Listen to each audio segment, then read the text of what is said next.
পুলিশের ইতিমধ্যেই মোতায়েন রয়েছে, পুলিশ রয়েছে সেখানে পৌঁছে গিয়েছে, যাতে নতুন করে উত্তেজনা না সৃষ্টি হয় তার জন্যই পুলিশ রয়েছে সেখানে। আমাদের অপর প্রতিনিধি ঐশী মুখোপাধ্যায় রয়েছেন আমাদের সঙ্গে। ঐশী, এই মুহূর্তে ছবিটা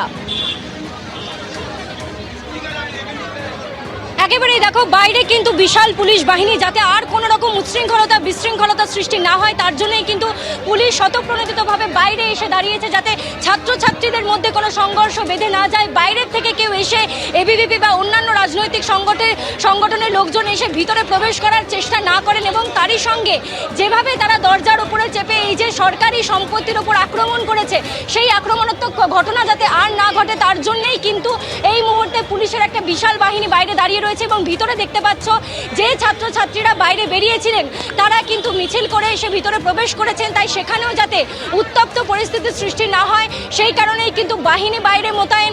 এবং তারই সঙ্গে ভিতরে কিন্তু ছাত্রছাত্রীরা যে পতাকা ফেলে দেওয়া হয়েছিল খুলে, সেই পতাকা এআইডিএসওর কর্মীরা যারা রয়েছেন তারা আবার লাগাচ্ছেন। আপনারা পতাকা লাগাচ্ছেন? হ্যাঁ, আমরা যখন ক্যাম্পাসে ছিলাম না, আমাদের যখন মিছিল চলছিল তখন এসে আবার এবিভিপির গুন্ডারা ক্যাম্পাসে ঢোকে, ক্যাম্পাসে যারা সিকিউরিটি গার্ড ছিল তাদেরকে আক্রমণ করে, তাদের উপরে মারে। এবং আমরা আমাদের যে ফ্ল্যাগ ব্যানার ভেঙে দিয়েছিল, আমরা নতুন করে ক্যাম্পাসে আবার ফ্ল্যাগ ব্যানার দিচ্ছি, পোস্টার ছিঁড়ে দেয়। এবং আমরা আবার জানাতে চাই যে আপনাদের এই যে গণ আন্দোলন তৈরি হয়েছে, শিক্ষার দাবিতে ছাত্রছাত্রীরা আন্দোলন করছে। কালকে আপনারা জানেন গত কয়েকদিন যেমনটা বলছিলেন যে তারা কিন্তু আক্রান্ত হয়েছেন। এইখানে যে দরজা, আমি দেখাতে বলবো প্রবীরকে সেই ছবিটা, এই যে দরজা, সেই দরজা কিন্তু তারা ধাক্কা দিয়ে, এবং কর্মীরা যারা ছিলেন নিরাপত্তা কর্মীরা তাদেরকে রীতিমতো ধাক্কা দিয়ে চেষ্টা করে। হ্যাঁ, ধাক্কা দিয়ে প্রবেশ করার চেষ্টা করে। হ্যাঁ, আমরা দরজা বন্ধ করতে চেয়েছিলাম, ওরা জোর জবরদস্তি, ওদের অনেক ছেলে ছিল, ওরা জোর করে ধাক্কা দিয়ে তখন ওই লেগে গেছে, ধাক্কা লেগে গেছে। না, ওপরে এই যে ফ্ল্যাগগুলো সব খুলে ফেলছিল, ছিঁড়ে দিয়েছে সব। হ্যাঁ, গায়ে হাত দেয়নি, আমাকে ধাক্কা মেরেছে গেট দিয়ে, চেষ্টা করেছে।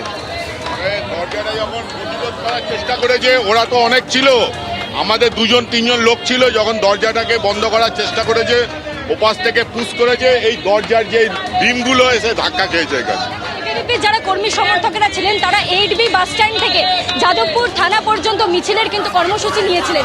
তারা আশঙ্কা করছিলেন যে পুলিশ তাদেরকে আটকাবে, কিন্তু তার আগেই তারা যাদবপুর বিশ্ববিদ্যালয়ের যে 4 নম্বর গেট, সেই গেট দিয়ে কিন্তু প্রথমে ভিতরে প্রবেশ করে যান, এবং তারপরে রীতিমতো ভিতরে ঢুকে স্লোগান শাউটিং করতে থাকেন, অবস্থান বিক্ষোভে বসার মতো একটা প্রচেষ্টা চালায়। তারপরেই কিন্তু তারা বাইরে বেরিয়ে আসেন এবং রীতিমতো দফায় দফায় উত্তেজনা সৃষ্টি হয়।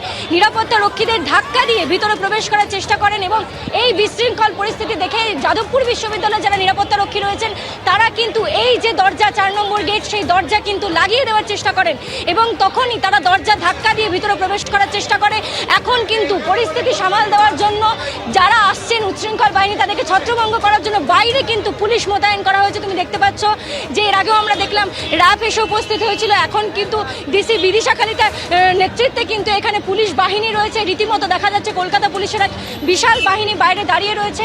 যাদবপুর বিশ্ববিদ্যালয় কিংবা কোনো রকম শিক্ষা প্রাঙ্গণে যেহেতু পুলিশের ভিতরে প্রবেশ করা নিষেধ, সে কারণেই কিন্তু বাইরের থেকে তারা বিশেষ যে বলা যেতে পারে যে বাহিনী তারা কিন্তু মোতায়েন করে রেখেছেন, যাতে কোনো রকম বিশৃঙ্খলার পরিস্থিতির সৃষ্টি না হয়, এবং যদি কোনো রকম সৃষ্টি হয় তাহলে তারা যাতে সেই বিষয়টাকে দমন করতে পারেন তার জন্য কিন্তু অতিরিক্ত সুরক্ষা নেওয়ার জন্য বাইরে তারা দাঁড়িয়ে রয়েছেন।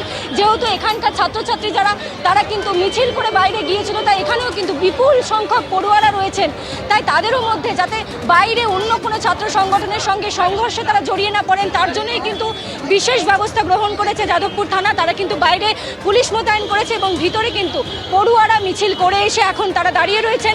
যে পরিস্থিতি ঘটে গিয়েছে, যারা উপস্থিত ছিলেন তারা সেই বিষয়ের বর্ণনা দিচ্ছেন, এবং বাকিরা কিন্তু দেখা যাচ্ছে ভিতরে ছত্রে ছত্রে দেখতে পাচ্ছ যে কালো মাথায় সারি সারি ছেয়ে গিয়েছে, যারা পড়ুয়ারা মিছিল করে গিয়েছিলেন তারা এখন এখানে এসে ভিতরে এসে তারা কিন্তু রয়েছেন। এবং ঐশী, তুমি আমাদের এই ছবিটা দেখাতে থাকো।